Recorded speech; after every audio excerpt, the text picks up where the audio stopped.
Ngayon, punta tayo sa maliit na suklay. Ngayon, ito maliit na suklay. Ang maliit na suklay, ang number 1 sa mano-mano, ito, number 1 to. Number 1 guide. Guide ng sa mano clipper.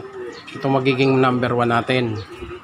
Ito namang kabila, 1/2.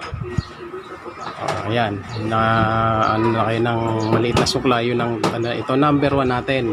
Kumbaga gagamit tayo ng number 1 dito sa patilya. Ayan, ayan ang hagurin natin. Ganun pa rin ang proseso.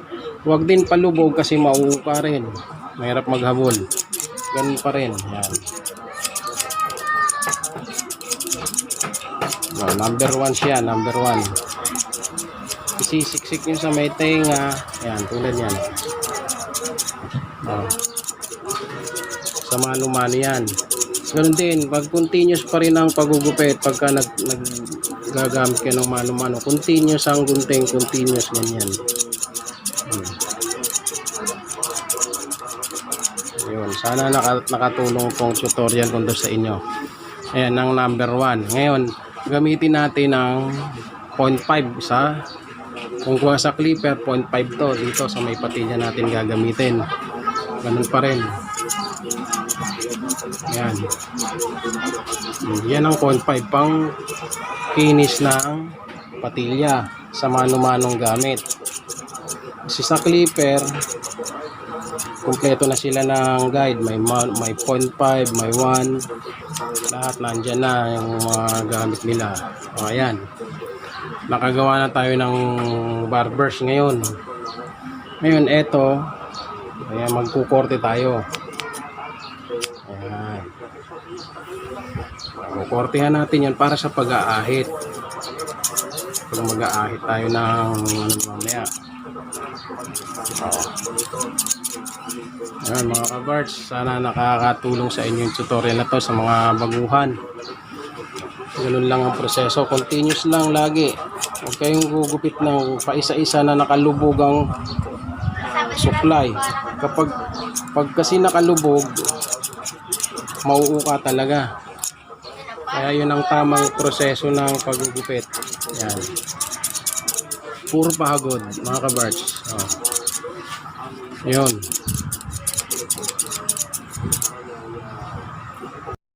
Ngayon, dako tayo sa pag-aahit.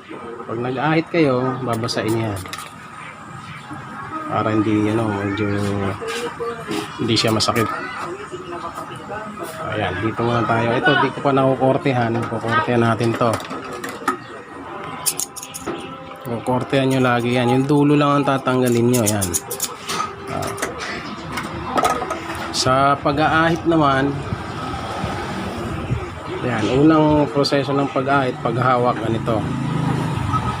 Pag dito, kung saan ka sanay, kung dito sanay, pwede dyan, pwede dito. Huwag lang dito sa dulo. Kasi mahirap gamitin, masyadong magalaw yan. Pagka dito ka umawak, huwag yang turo. Dito, ayan, mahirap dyan eh. Dito pwede, ayan, dito ako nasanay. Kasi malaki yung kamay ko. Pag dito kasi sa dulo, ayan, masyado ko nang sakop yung blade, yung labaha. Kaya dito ako nasanay, dito sa gitna. Yan. Pwede mong ikot-ikutin. Huwag dito sa dulo kasi mahirap. Mahirap yung malaro. Mahirap mo malaro yan. Hirapan ka. Kaya unang proseso, pag nag-ahit ka sa kaliwa, kaliwa to kaliwang ulo to Unang proseso, ganito. Yan. Ilain mo to, tapos ganyan. Puro pasalungat. Kasi naguhitan mo naman na yan. Ganyan. Ngayon doon, dulo.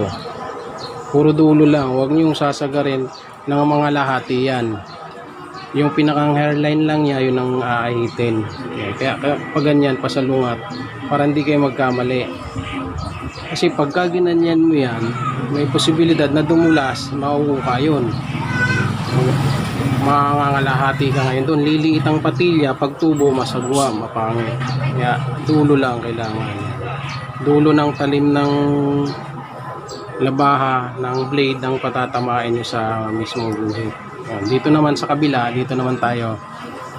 Yan. Ganyan naman ang proseso pag ganyan. Yan, ganyan. Hila yung tenga, ganyan. Ayan. Puro pabaliktad, pasalungat. Kaya ayan ang tamang pag-ahit. Yun, dulo lang din, yung hairline lang. Yun, dito naman, ganun din, pasalungat pa rin pag ganun. Yan. Nasa kaliwa tayo ng ulo. Pares din naman proseso sa kabila. Ngayon, para kung may nakita kang hindi pantay, yan, mapantay-pantay mo, yan, mabaliktad. Basta ganyan, lalaro-laruin mo yung labaha. Yan, ganyan. Hawak sa tenga, hila. Magaang lang yung hawak. Huwag nyong pupwersahin para hindi kayo makasugat. Maingat dapat yan. Yan na. Kaya mga kabarts, yan ang tamang proseso ng pag-aahit. Sana may natutunan kayo sa tutorial na to. At kunwari wala tayong clipper, yan ang magiging labas ng ginupit ng mano-mano. Ganyan kanipis. Kung gusto pang manipis, gunting na gagamitin natin dyan. Kumbaga magsisiro. Zero na yung gunting. Kaya eto, magpifinishing. May mga pinag-ahitan, ipipinish nyo yan sa mano-mano. Ito rin ang pang-finish. Ipinish nyo yan dyan, mga gilid. Ayan, yung mga yan, babalik na rin nyo lang. So, ayan ang kinalabasan ng mano-mano barbers. Hanggang yan lang ang tutorial natin sa mga beginners.